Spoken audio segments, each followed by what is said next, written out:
So in contrast, an action potential, and I'm going to move to this first point here, only occurs on sarcolemmas of muscle fibers, which we saw in previous chapters, and on the axolemma, which is the plasma membrane of the axon.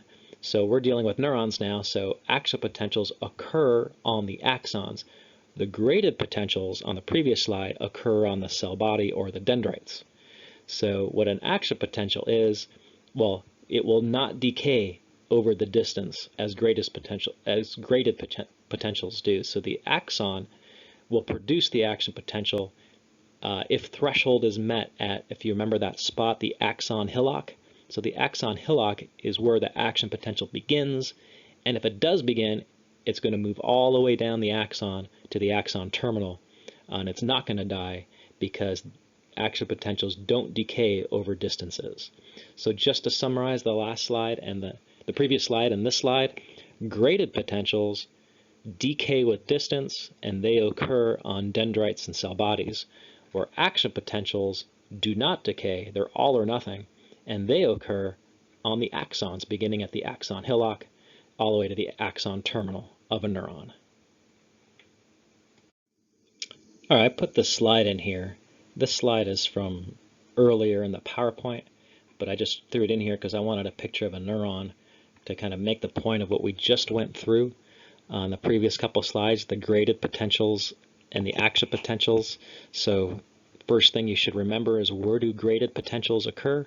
Here. Graded potentials occur on the dendrites and on the cell body.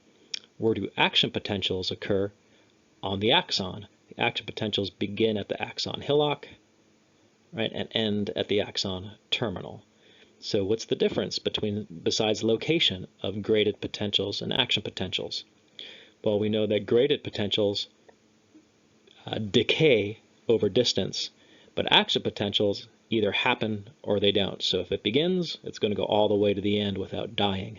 So what happens if this neuron gets stimulated, let's say by a neurotransmitter that binds to a receptor on the plasma membrane? Well, you'll get a graded potential. It could be depolarization, it could be hyperpolarization. So let's say it's depolarized. So that depolarization, that graded potential is going to travel down the axon. Remember, polarity meaning information only flows in one direction. Well, that signal, that graded potential, is going to die as it travels. So it may or may not reach the axon hillock. So if a graded potential reaches the axon hillock and it's strong enough to produce an action potential, then you'll have an action potential down the axon.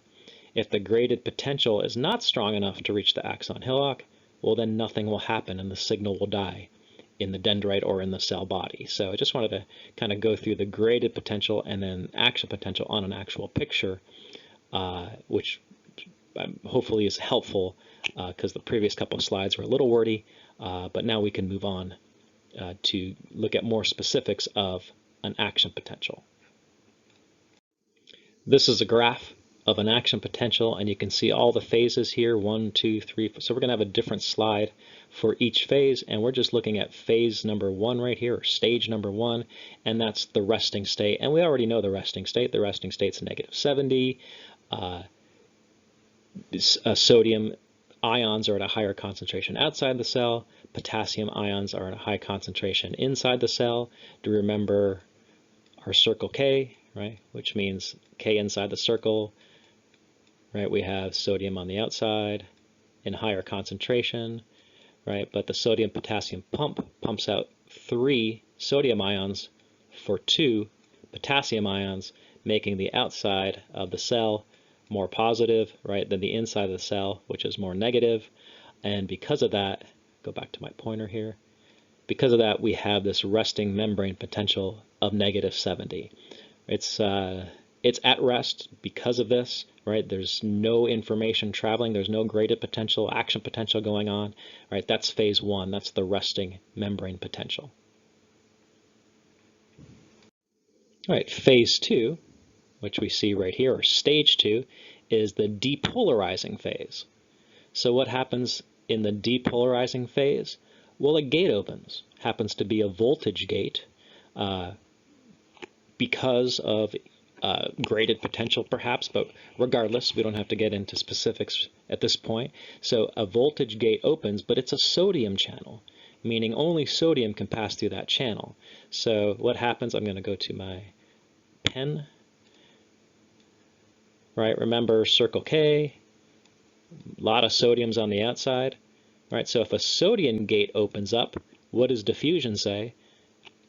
Well, sodium is going to move from high concentration to low concentration. So sodiums are going to enter the cell, back to my laser pointer, right? So when the sodium gates open, sodium rushes in. So what happens when sodium rushes in? It makes the inside more positive and the outside negative, because all the positives are now rushing into the cell. So we kind of have a reversal of that negative 70, and all of a sudden we're at a positive number, plus 30, because of the sodiums rushing in. So that's what depolarization, that phase, is. Sodium channels open, and because diffusion laws state, well, sodium is going to rush into the cell. So we go from a negative to a positive. We moved quite a bit, right, from negative 70 to positive 30. That's depolarization. And that's going to happen along the axon in an action potential. Then step 3, this spike, this depolarization, then changes direction and starts heading back down towards the negative again. That's called repolarization, right? That's that area of the axon just starting to reset itself, ready for another one. So in a repolarization phase, well, those sodium channels that opened in the depolarization phase, they close. But look what happens right after. Voltage-gated potassium channels now open. And we know, I'll go to my pen, right? We have the potassium on the inside. Remember, sodium rushed in already. Sodium came into the cell in depolarization. So we have all these sodiums and potassiums, but then a potassium gate opens up, and diffusion says potassiums are going to rush out of the cell. I'll go back to my pointer. Right, so potassium exits the cell. So when potassium's exiting, well, now we're switching charge again, right? Because all those positives are leaving, so the inside's getting more negative again until it gets into the negatives, and we're kind of back down to negative 70. Right, so the charges have kind of reset themselves. So we have our resting state, right? Then depolarization, sodium rushes in. Repolarization, potassium rushes out, back to the negative 70, but then look what happens. We get more negative, so that's going to be step 4. So I'm going to go to the next slide. So after repolarization, it looks like we got to negative 70, but we overshot. It's because the potassium channels are very slow to close. And because we kind of overshot the negative 70 and went more negative, you might remember from quite a few slides back, whenever we get more negative than negative 70, more negative than at rest, remember negative 70 is at rest here, the resting state, now it's more difficult to produce an action potential because we're further from zero, right, than we were originally in the resting state. So that's called hyperpolarization. Hyperpolarization means, yeah, we kind of overshot the resting state and we're even farther from positive. We're at a bigger negative number than negative 70 because potassium ions continue to leave the cell, right, until it starts to normalize back to the resting state. And that's where we started in step 1. So that's your action potential.